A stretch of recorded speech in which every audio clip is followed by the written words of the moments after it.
എനിക്ക് വേണ്ടി എനിക്ക് ആദ്യമായിട്ടാണ് വോട്ട് ചെയ്യാൻ അവസരം. കേരളം പോളിംഗ് ബൂത്തിലേക്ക്. തൃശൂരിലെ NDA സ്ഥാനാർത്ഥി സുരേഷ് ഗോപി കുടുംബസമേതം വോട്ട് ചെയ്യാനെത്തി. മുക്കാട്ടുകര സെന്റ് ജോർജ് LP സ്കൂളിലാണ് സുരേഷ് ഗോപി, ഭാര്യ രാധിക, ഭാര്യ മാതാവ് ഇന്ദിര, മക്കളായ ഗോകുൽ, ഭാഗ്യ, മാധവ് എന്നിവർ വോട്ട് രേഖപ്പെടുത്താൻ എത്തിയത്. BJP പ്രവർത്തകരും സുരേഷ് ഗോപിക്കൊപ്പം ഉണ്ടായിരുന്നു. വോട്ട് രേഖപ്പെടുത്തിയ ശേഷം മണ്ഡലത്തിലെ വിവിധ ഭാഗങ്ങളിലേക്ക് പോയി. തൃശൂർ ലോക്സഭാ മണ്ഡലത്തിലെ സമ്മതിദായകർ അവരുടെ ഹൃദയസ്പർശം അവരുടെ വിരൽ തുമ്പിലൂടെ താമരെ തൊട്ടുമർത്തി തൃശൂരും അതുവഴി കേരളത്തെയും വിരിയിക്കും എന്ന ആത്മവിശ്വാസം മാത്രമാണ്. അതിൽ കൂടുതലൊന്നും ഇന്നൊരു പ്രചരണത്തിനായി ഞാൻ ഉപയോഗിക്കാൻ പാടില്ല. സന്തോഷം. എനിക്ക് വേണ്ടി എനിക്ക് ആദ്യമായിട്ടാണ് വോട്ട് ചെയ്യാൻ അവസരം. അതാണ് ഏറ്റവും വലിയ. അതുകൊണ്ട് തന്നെ ഒന്നാമത്തെ വോട്ട് ചെയ്യണമെന്ന് ആഗ്രഹിച്ചു. പക്ഷെ അന്നേരേക്കും സീനിയർ സിറ്റിസൺ എത്തി, പിന്നെ ബൈസ്റ്റാൻഡർ ഉണ്ടാവും. പിന്നെ ഞാൻ അത് 10ാമതായിട്ട് വോട്ട് ചെയ്യാമെന്ന് നിശ്ചയിച്ചു പോയി. കഴിഞ്ഞ 10 വർഷത്തെയെങ്കിലും MP-മാരുടെ പ്രവർത്തനം അത് ജനങ്ങളുടെ അവകാശങ്ങളിലേക്കാണോ ആ പ്രവർത്തനം ചെന്ന് തിലകം ചാർത്തിയത് അല്ലെങ്കിൽ അവരെ ഒന്ന് സാന്ത്വനിപ്പിക്കാനോ സമാധാനിപ്പിക്കാനോ അവരുടെ ലഭ്യതകൾ ആ വിലയിരുത്തൽ തന്നെ അത് മാത്രം മതി വിജയിക്കാൻ ഏറ്റവും നല്ല ഘടകം.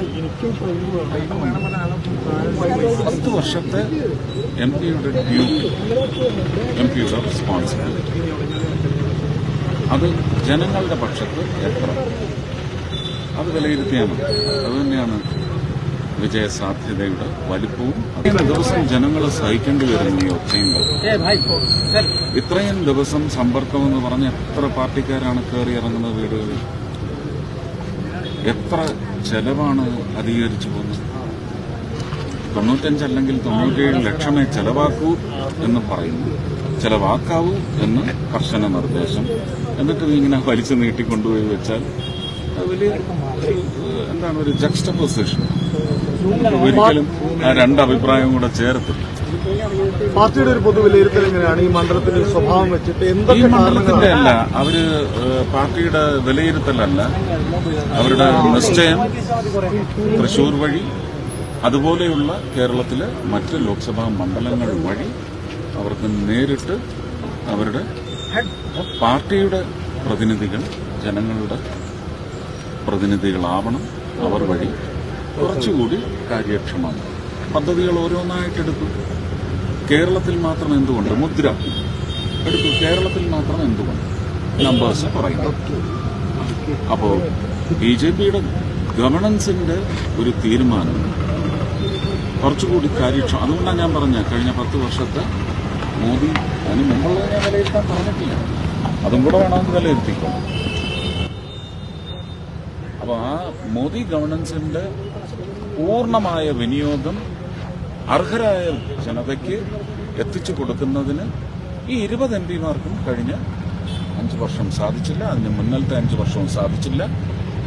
അവരുടെ സ്വന്തം MP-മാർ വഴി അത് ചെയ്യണമെന്നുള്ള അവരുടെ ആഗ്രഹം, അവരുടെ പ്രതീക്ഷ, അവരുടെ പ്രാർത്ഥന, അവരുടെ ആത്മവിശ്വാസം